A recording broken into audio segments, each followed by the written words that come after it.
ये एक electric bike तैयार की है। इसको बाइक का सारा सामान लगाया है। ये रेस वाली केबल है जो रेड वाली देख रहे हैं आप। ये हैंडल के साथ ये रेस लगी हुई है 70 बाइक की। और ड्रिल मशीन टोटली इससे वर्क करेगी। इधर से बच्चा रेस देगा और वो बटन दबेगा ड्रिल मशीन का और ड्रिल मशीन चलेगी। अभी आपको इसका डेमो भी देते हैं, चला के दिखाते हैं अभी इसको। ये जो रेड कलर की वायर है ये एक्चुअली रेस की वायर है 70 बाइक की। और ये इंजन के साथ जो फ्रंट गरारी होती है छोटी वाली वो इसके साथ अटैच की हुई है, ये देख सकते हैं आप। बाकी जो इसके तीनों व्हील हैं ये पुरानी बाइक नहीं होती तीन तीन टायरों वाली, उसके यूज़ किए हैं। और बाकी ये इसका सारा फ्रेम वगैरह टोटली होममेड खुद बनाया है मैंने। ये इसका एक्सल है और इसके साथ ये बैरिंग वगैरह लगे हुए हैं इसका।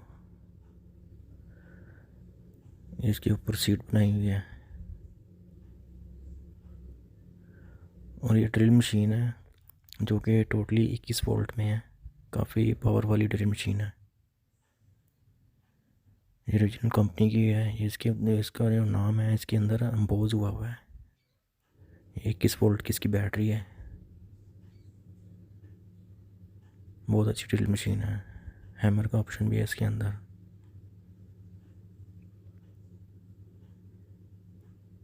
अभी इसकी फिटिंग वगैरह करके आपको इसका डेमो देते हैं, चला के दिखाते हैं। आपने मुकम्मल वीडियो को देखना है।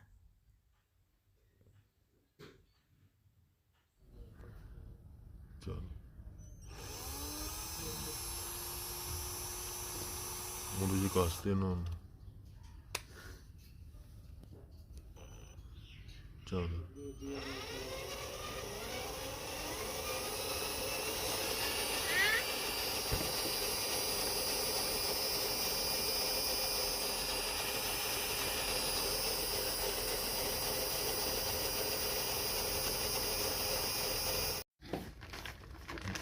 तू केरा रेस दे।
चलो चलाओ।